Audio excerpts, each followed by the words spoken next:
I tightened my hold on my tablet as Devin leaned forward, cutting me off mid-sentence for the 17th time that afternoon. What Autumn means to say, he inserted with that well-practiced confidence, is that our user acquisition costs need adjusting. But let's set the details aside for now. The room filled with quiet murmurs of agreement. Not a single person acknowledged what had just happened. Again.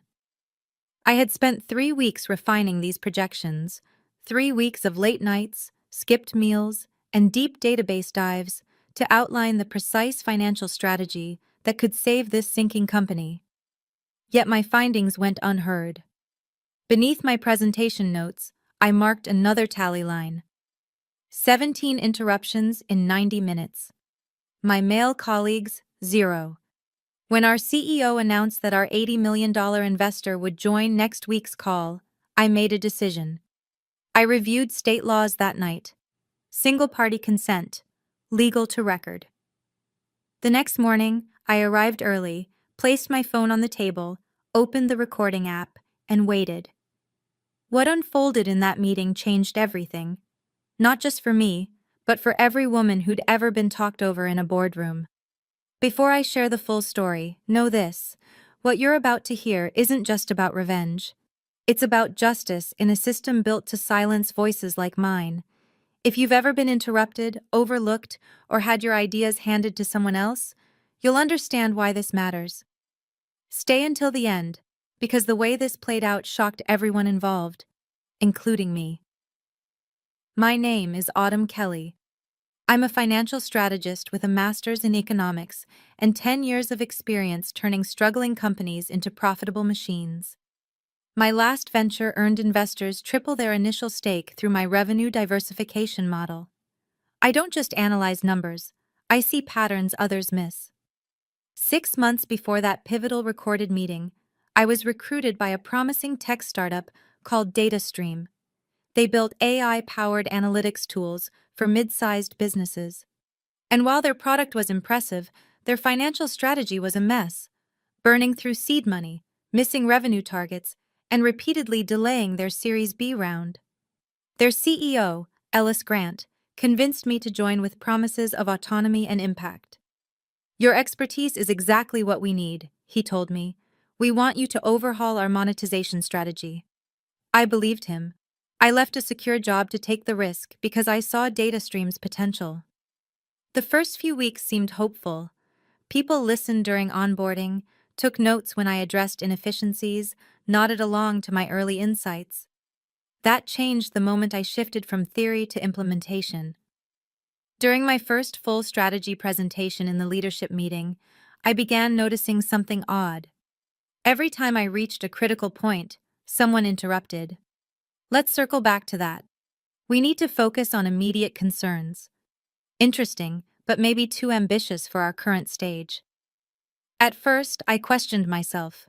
Was I unclear? Not assertive enough? Giving too much information?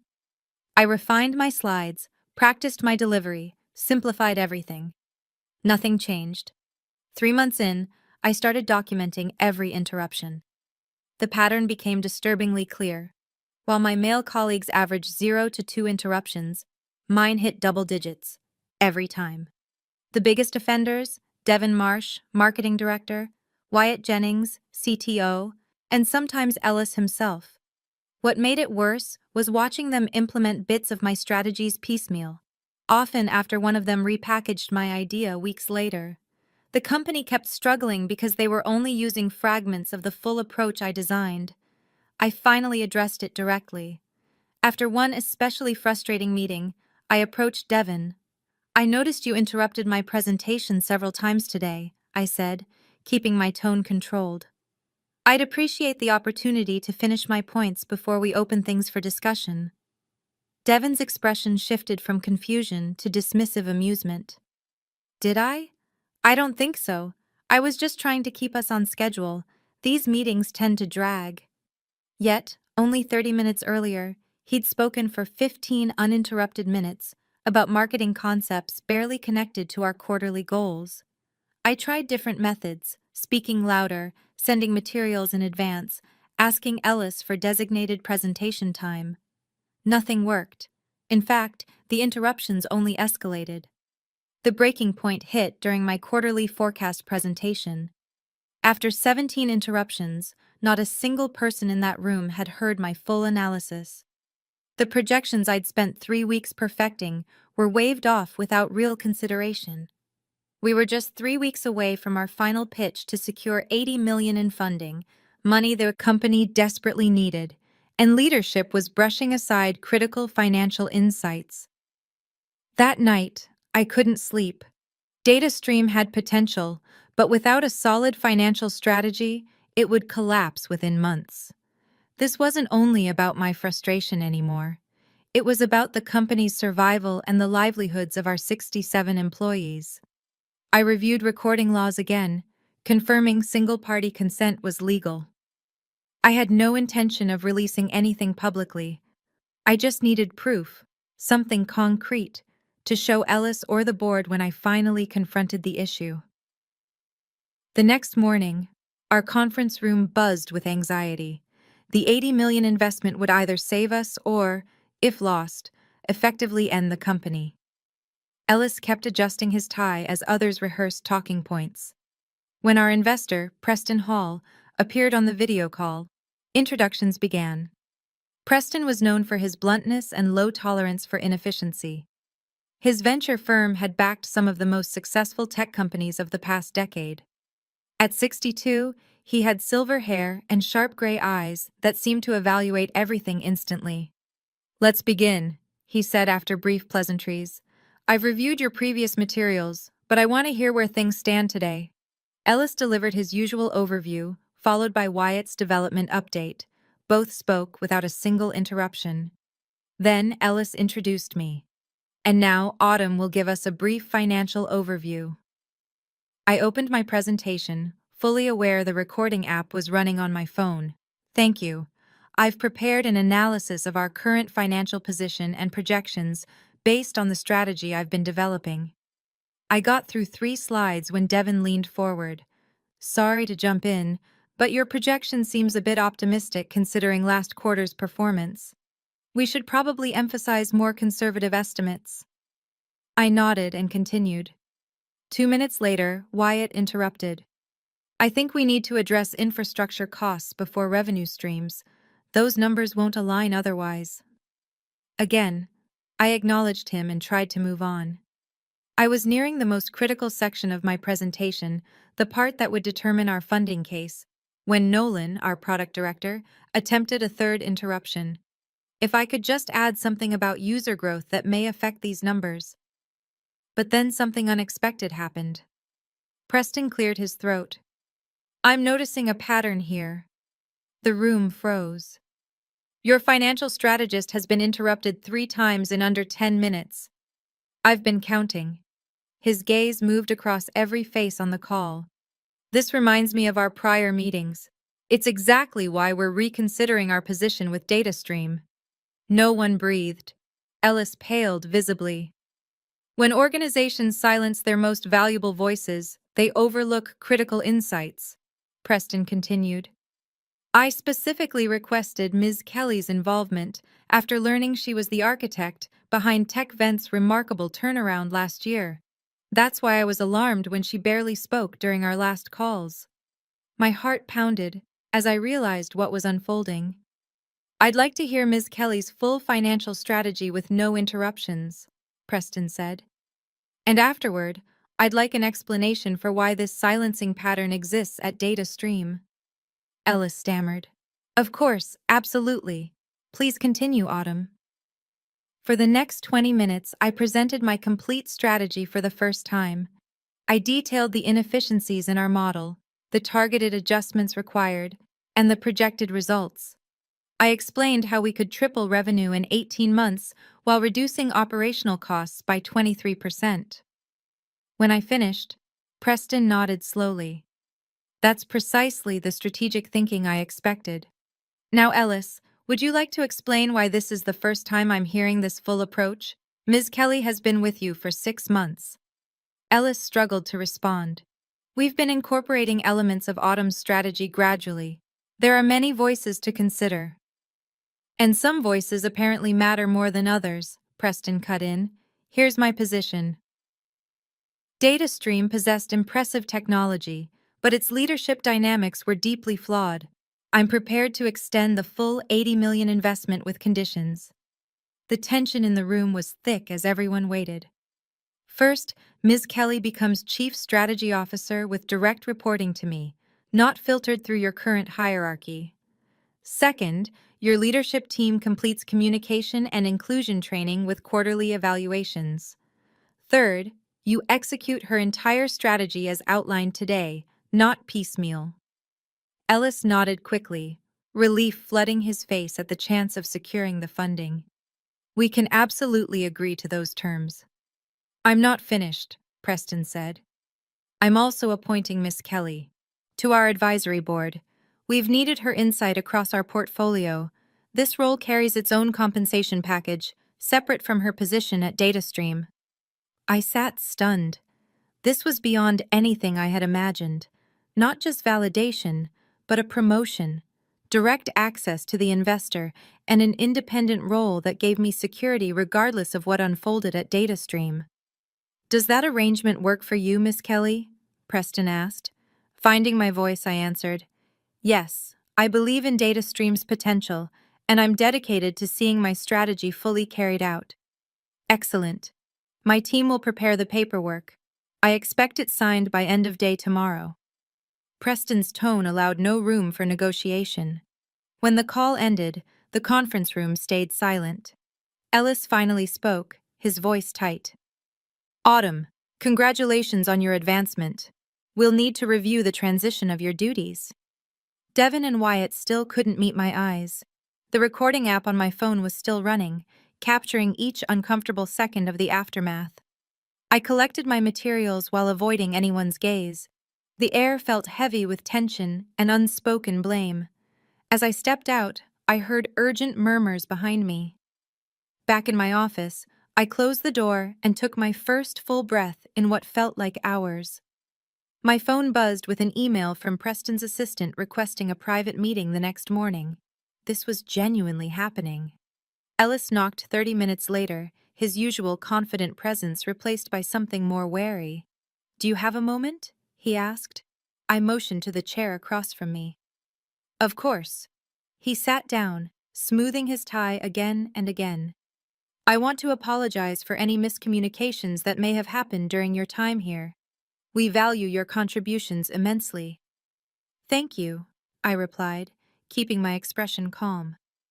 I appreciate that. I'm wondering, he said, leaning slightly forward. Was this something you coordinated with Preston before the meeting? I met his eyes directly.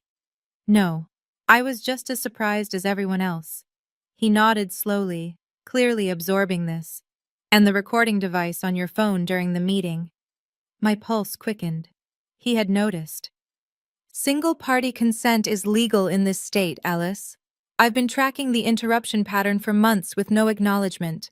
The recording was for my personal reference. His eyes widened slightly. I understand. Are you intending to use this recording in some way? That depends entirely on what happens next, I replied evenly. I came to DataStream because I believe in its potential. I still do, but I need the freedom to execute the strategies I was hired to design. Ellis nodded again, rising to his feet. You'll receive your new contract by tomorrow. And Autumn, I truly am sorry. After he stepped out, I stayed in silence, absorbing everything that had just unfolded. This wasn't how I envisioned my career path. I'd never wanted authority through ultimatums or outside intervention. I simply wanted to be heard. My phone buzzed again. A text from Phoebe, my closest friend outside work. How did the big meeting go? I typed back. You won't believe it. Wine tonight. I need to decompress. At my apartment later, I walked Phoebe through everything as we shared a bottle of Cabernet. I didn't expect any of this, I concluded. I just wanted proof of what was happening. Phoebe, a litigation attorney who'd fought her own workplace battles, shook her head. You didn't create this situation, Autumn. They did. Preston just recognized what was happening and valued your work enough to step in. But now I have to return and lead people who resent me. Or, she countered, you get to transform a company culture with the protection of the primary investor. Do you realize how rare that chance is? I sipped my wine thoughtfully. I keep thinking about the recording. Part of me wants to erase it now that it served its purpose. Another part says, keep it as insurance. Keep it, Phoebe insisted without hesitation. Not as a weapon, but as protection. You're about to enforce major changes that will disrupt long-standing power structures. Some people won't accept that quietly. The next morning, I met with Preston via video call. In daylight, removed from the tension of the previous meeting, I could better see his sharp intelligence. Miss Kelly, may I call you Autumn? He began. Of course. I want to be candid about yesterday. He continued. Your interruptions weren't the only factor in us reconsidering our investment. I waited, intrigued. For 3 months, we've been evaluating DataStream's leadership environment. Ellis is brilliant with product vision, but has created an echo chamber that rewards confidence over competence. When we heard they'd hired you, the strategist behind TechVent's remarkable turnaround, we were encouraged. But in later meetings, we noticed you were routinely sidelined. You were testing them, I realized out loud. Preston nodded. We needed to see whether they'd actually leverage your expertise. They failed that test again and again. Yesterday's meeting simply verified what we already suspected. Why not just pull your investment? Because DataStream's technology is extraordinary, and now it has you. He leaned in slightly. I don't make decisions based on social justice, Autumn. I make them based on ROI. Companies that silence their strongest thinkers make poor financial choices. It's that straightforward. By the end of the day, I had signed both agreements. CSO at DataStream, with a considerable raise and equity package, plus a seat on Preston's advisory board at triple my former consulting rate. The following Monday, Ellis held an all-hands meeting to share the investment news and my promotion. The announcement was framed solely as positive organizational progress. No mention of the conditions that prompted it. Some employees looked genuinely happy. Others, especially Devin and Wyatt, wore stiff, restrained smiles. After the announcement, I detailed the strategic adjustments we would be rolling out immediately. These changes may feel significant, but they're essential for our growth and long-term stability, I stated. I'll be meeting with each department to go over how these shifts impact your specific functions. The true work began that afternoon. I started with marketing, Devin's domain. I stepped into the conference room to find him already seated with his team, his face carefully neutral. Thank you for making time for this, I began, distributing packets. I want to discuss how the updated strategy affects marketing priorities and budget distribution. Devin cleared his throat.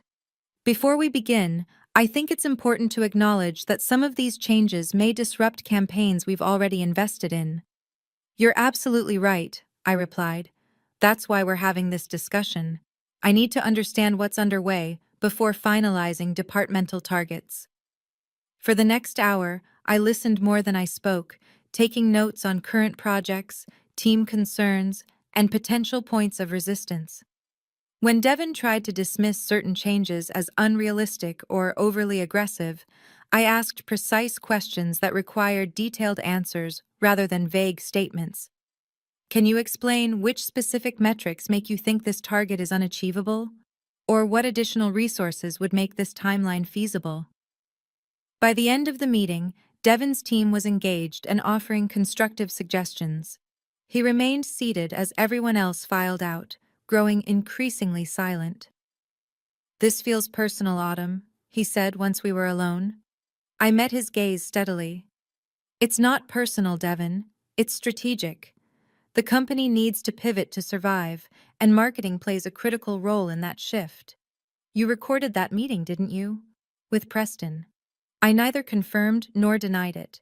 What matters now is moving forward. I value your expertise and need your department fully aligned with our new direction. Are you willing to partner on this? He studied me for a long moment before nodding once. I'll align with the strategy. Similar discussions unfolded across departments over the following days. Some embraced the changes eagerly, others accepted them reluctantly. Wyatt proved particularly resistant, questioning every technical allocation in the new budget. During our third heated debate about development resources, he finally erupted. This is ridiculous. You're dismantling systems that took years to build because you got lucky with one investor who happens to like you. The room went silent as his words lingered. Is that what you think happened, Wyatt? That I got lucky? I asked quietly. You know what I mean, he said, refusing to back down. Preston took a shine to you, and suddenly you're dictating everything. I opened my laptop and pulled up a spreadsheet. Let me show you something. I turned the screen toward him. These are the development costs for the past 18 months, mapped against customer acquisition and retention. We're spending 43% more than industry standards to maintain features that fewer than 7% of our users regularly access. I clicked to the next tab. Here's the impact of redirecting those resources toward the features our highest value customers actually use daily. Projected revenue increase of 28% within 6 months with reduced development overhead. Wyatt stared at the numbers, his objections faltering. This isn't about Preston favoring me, I continued. It's about implementing data-driven decisions that were ignored for months. You're a brilliant technical mind, Wyatt. I need that brilliance focused on the right priorities. Resistance didn't vanish overnight, but it gradually evolved into grudging respect as my strategy began delivering results. By the end of the first quarter, under the new approach, customer retention had improved by 16%, acquisition costs had dropped by 22%, and our runway had extended significantly. Ellis, to his credit, became an unexpected ally. During our weekly check-ins, he actively sought my input and publicly supported my decisions. After one particularly successful product launch, he stopped by my office. I was wrong about you, he said simply. Or rather, I was right initially when I recruited you, then wrong when I failed to listen. Thank you for acknowledging that, I replied. The board is impressed with our progress. They've mentioned expanding your role further. He hesitated. I wanted you to hear it from me first. 6 months after that recorded meeting, DataStream had been transformed. We weren't just surviving, we were thriving. The company culture had shifted too. Meeting protocols now included designated presentation time, free from interruptions, and the leadership team had grown to include more diverse voices. Devin eventually became a strong partner in executing our marketing strategy, though our relationship remained strictly professional. Wyatt took longer to adapt, but ultimately flourished when given clear technical direction aligned with business goals. As for me, my dual roles as CSO and advisory board member opened doors I hadn't anticipated. Other companies in Preston's portfolio sought my consultation. Industry publications requested interviews about our turnaround strategy, and I was invited to speak at conferences on financial leadership. The recording that had started everything remained securely stored, unused. Its existence had served its purpose without ever being played. True vindication came during our annual investor meeting exactly 1 year after that pivotal call. I presented our results to a room of stakeholders, including Preston and several potential investors. Under Autumn's strategic direction, Ellis explained, DataStream has increased revenue by 67% year over year, while decreasing operational costs by 31%. Our customer base has grown by 43%, with improved retention metrics across all segments. Preston nodded approvingly as I walked through the details. When I finished, he addressed the room. When we invested in DataStream, we were investing in potential. Today, we're seeing that potential realized through clear strategic vision and disciplined execution. He turned to me. Ms. Kelly has demonstrated what happens when companies amplify their best voices rather than silencing them. After the meeting, Preston pulled me aside. I've been observing your work across our portfolio companies. The advisory role has been valuable, but I think we can do more. What did you have in mind? I asked. We're launching a new fund focused on undervalued companies with strong technical foundations but flawed strategic execution. Exactly the profile you excel with. I'd like you to consider joining as a managing partner. The offer was unexpected and life-changing. A partnership in a venture capital fund with significant carry percentage and decision-making authority, which would mean leaving DataStream. I said I needed time to process. Yes, though we'd want you to transition gradually and perhaps maintain an advisory role. Ellis has grown considerably as a leader under your influence.